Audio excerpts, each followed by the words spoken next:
Hey there, welcome back to another video. This time around, it is my review of the 2000 punk rock documentary, The Filth and the Fury. Now, before I get around to sharing more of my thoughts on this documentary, I would like to give a special shout out to Vontae for requesting this review, and if there's another film, TV show, or topic that you would like to see me discuss in the future, feel free to donate to either my PayPal or to my Patreon. The link to both is in the video description down below, and I will try to get to your request as soon as I possibly can. Now, The Filth and the Fury is the second documentary that director Julien did that featured and focused on the Sex Pistols. The first one that he did was called The Great Rock and Roll Swindle, and I really was not a big fan of that one. I felt it was very unfocused and uneven, and I would say for the most part I like this one a lot better, and actually I thought this was pretty good.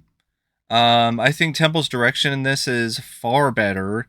You can tell that due to the multiple years of experience that he has had under his belt, it really does pay off here in terms of the way that he frames the documentary, inserts the interviews with footage from different British comedy broadcasts and different news broadcasts and footage from the riots and all the other stuff that was happening in Britain around the time that the Sex Pistols became a thing.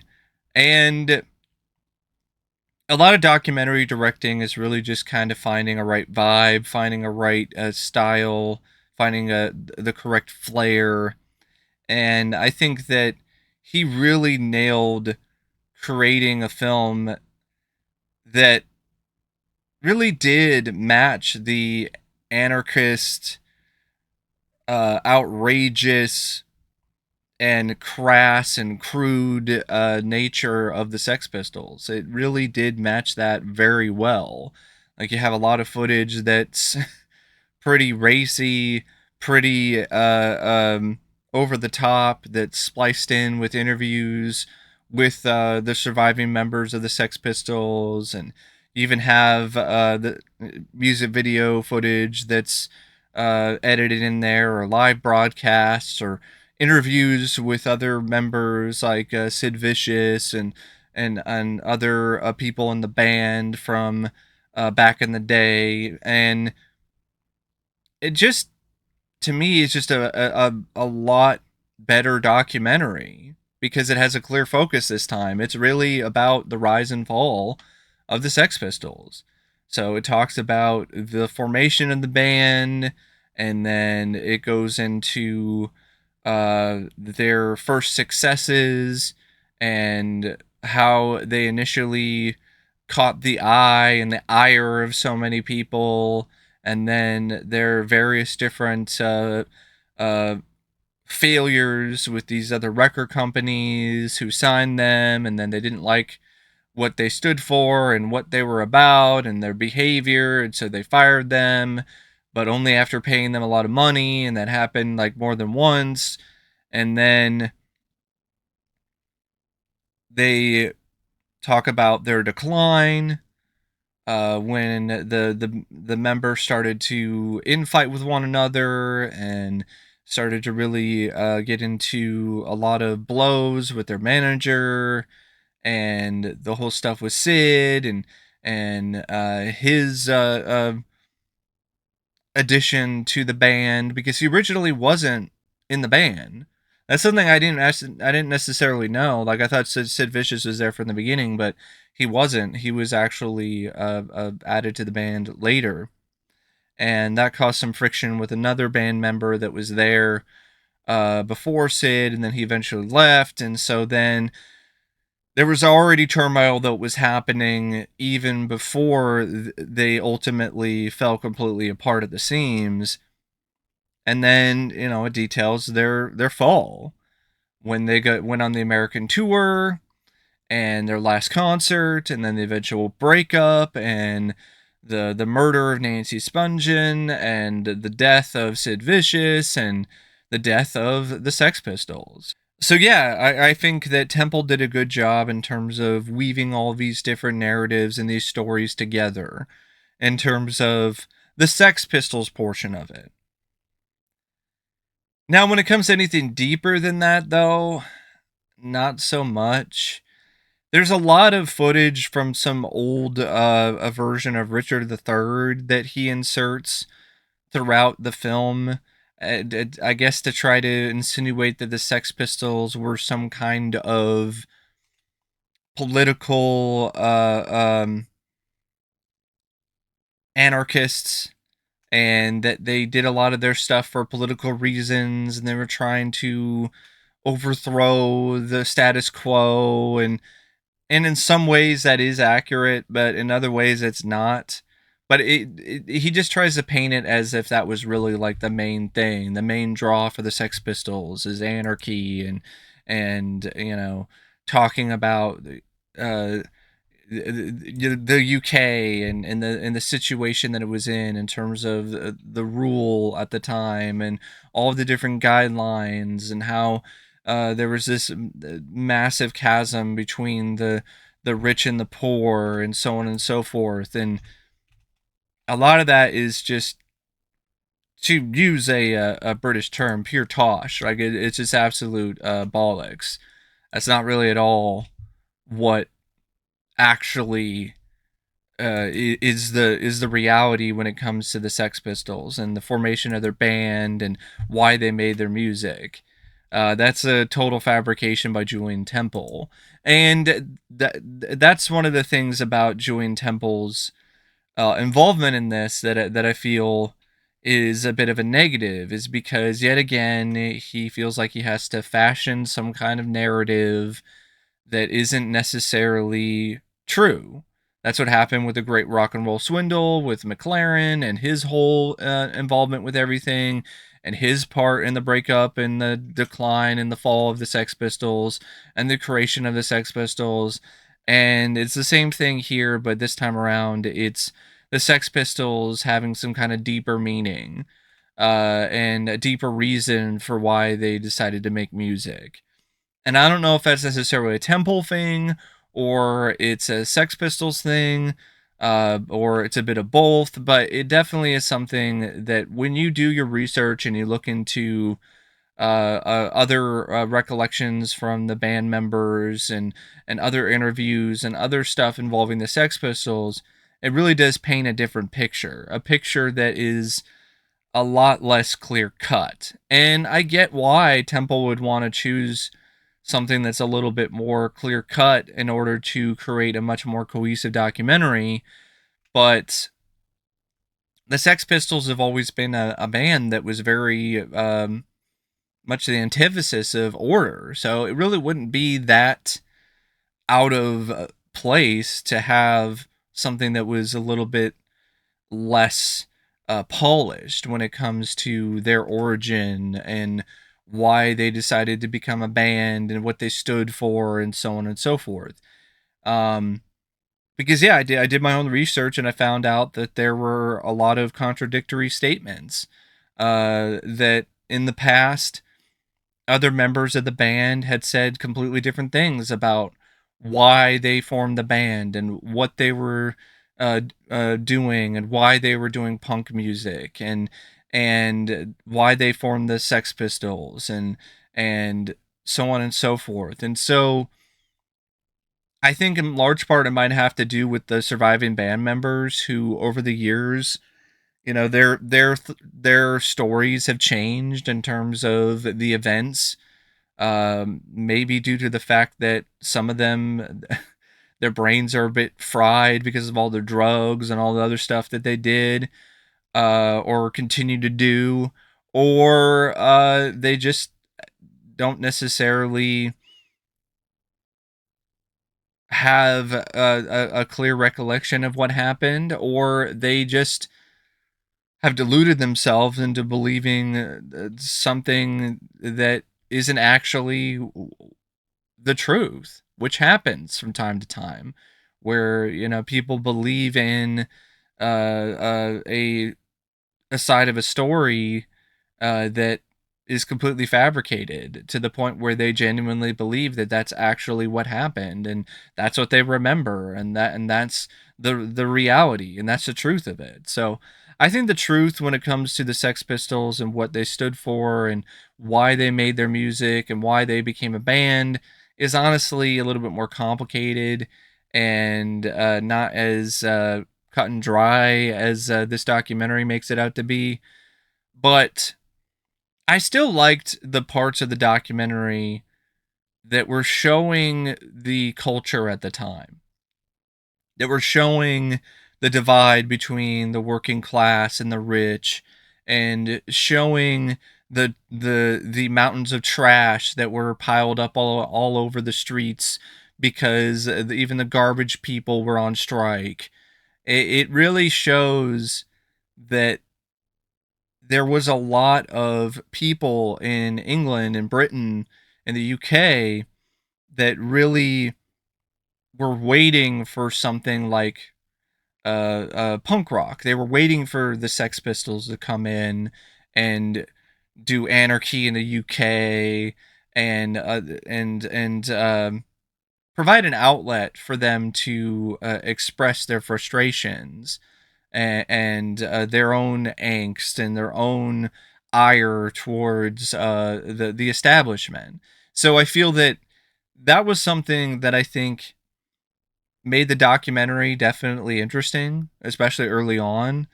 But trying to tie that directly into the Sex Pistols was a bit of a stretch when you actually look into the other interviews and the other bits and pieces about the Sex Pistols and the formation of the band. Now, their rise, it didn't really focus a ton on their rise. Like, it focused on the creation of the Sex Pistols, how the different bandmates got together, their first gig, but it didn't necessarily focus too much on the rise. Like, there were some things about, hey, our album was number one in the UK, but you wouldn't know it because there was no number one that week because the UK just was censoring things so much in terms of the Sex Pistols and their popularity from the general populace at the time. And it touches on all of the main beats. Got the boat concert. You have the addition of Sid Vicious into the band. You have their first successful concerts. You have the various different issues that they were facing once they were signed by EMI in terms of finding any place to play because all these different venues were refusing to allow the Sex Pistols to play. You have the bit where EMI drops them, then another record company comes in and picks them up. Then that record company drops them because of their debaucherous behavior. Then they get picked up by a completely different record company, who then actually is the one that publishes their record in full. Uh, and they talk about Sid Vicious and him meeting Nancy and how that was a mistake and how it completely ruined him. And I think in large part Nancy definitely wasn't a good influence, but I don't think that she's really the one that's 100% to blame for Sid's downfall. I mean, Sid was already a very immature kid who was already into drugs and was already into alcohol even before he met Nancy. So I think that that's honestly putting way too much responsibility on her shoulders. Um and yeah, the stuff with Sid and him, just getting progressively more and more wasted, and him showing up on stage, and him not really being able to play, or reports that he didn't even know how to play that well. Even when he got added to the band, he couldn't play worth a shit. Um, and of course, their American tour and the infamous last concert at Winterland in San Francisco. and everything that came after that, and the band, the remaining bandmates talking about how maybe they could have possibly went on afterwards, and you could tell that Johnny Rotten was feeling a little bit bad and had some remorse about how things went down, and he wishes that he could do things all over again and smooth things out with his other bandmates so they could continue on. But what's done is done. So yeah, there's not a ton of focus on their successes. A lot of it's really about the fall of the Sex Pistols, and I get that because that's more interesting. like that's a more fascinating aspect of the Sex Pistols is how they gradually declined and how they completely fell in the end, and to hear it in their own words, which that was interesting as well in terms of the way that Temple decided to shoot and film his interviews with the remaining surviving members of the band. He shot these interviews and then did something digitally to blur their faces. And I thought that was definitely an interesting touch. I don't know honestly why though. Like I'm pretty sure everybody who was a fan of the Sex Pistols at the time or were at all aware of them, they probably had seen photos of what the band members looked like at this time. So I don't know what he was really trying to hide. Maybe it's something that the band members themselves requested. They're like, we'll do this, but we don't want to show our faces. Which that's interesting if that is the case. But it led to some interesting visuals, and it's a documentary that I think is definitely, at the end of the day, well worth a watch, even if you're not even a super big fan of the Sex Pistols, because you get to hear interviews with all of the band members, at least the ones that were still alive. So you get interviews with the surviving band members: John Lydon, Steve Jones, Glen Matlock, Paul Cook, Sid Vicious. You've got Malcolm McLaren for a little bit as well. And you get to hear a lot of great Sex Pistols music. And I think the way that their music in particular, and honestly, all the other songs and all the other music bits that were included in the documentary, the way that that's all edited together is actually really well done. Um, and that's in large part to the work by Niven Howie, who was the editor for the documentary. Julien Temple is listed as the cinematographer, but there's really not a lot of footage that was shot for this other than very stock standard interviews with the band members at their apartments or at their flats or at their homes. Like it really wasn't anything that special in terms of cinematography. So I guess there had to be a cinematographer listed on the credits, so Julien Temple put his name on there. And for the most part, I think it goes by at a pretty good pace, and I think it's pretty entertaining. But there are some moments where it kind of loses you a little bit because of the fact that it doesn't really consistently mention who is who. Like even early on, like if you're not already familiar with how a certain band member sounds, you can get a little lost early on in terms of who's talking. So I think that could have been handled better. Um, and there are some moments where some of the interviews kind of run together, and it gets to the point where it's almost like there's too many people in a room talking at you. But other than that, like I think there was a lot of candid interviews here with these band members. They spoke very openly about their time with the band. They didn't hold back, especially not Johnny Rotten. And it was refreshing to see that. It was refreshing to see the band members like this. This is not a PR campaign. Like they're not, trying to, not say certain things about one another or their manager because they don't want to offend anybody. They they went all out. Like, they put on the brass knuckles and they swung. They definitely threw some punches. But I also like the fact that you saw a side of Johnny Rotten, for instance, near the end that was very visceral and emotional. Like when he's talking about Sid, because Sid was a very close friend of his, and he feels guilt and remorse for not doing more to protect him. And I think that seeing that side of Johnny Rotten in particular was definitely a major plus when it comes to this documentary, because it was unique. You don't really see that side of him that often. It really makes him into more of a human being instead of this larger than life punk rock icon. And yeah, I definitely do feel that for the most part, it's a pretty effective, pretty efficient, pretty excellent documentary, despite the fact that, there are some inaccuracies and things don't necessarily add up and aren't completely accurate in terms of how Temple framed things with his screenplay or with the direction. He didn't completely tell the full story.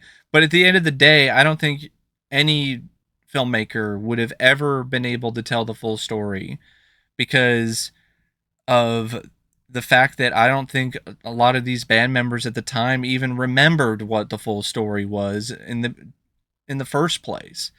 So it was always going to be something that was going to be flawed in that regard. But I'm glad that Julien Temple took another stab at it. I really am, because this was honestly one of the better music documentaries that I've seen. And if that's the kind of documentary that's up your alley, like, this is highly recommended.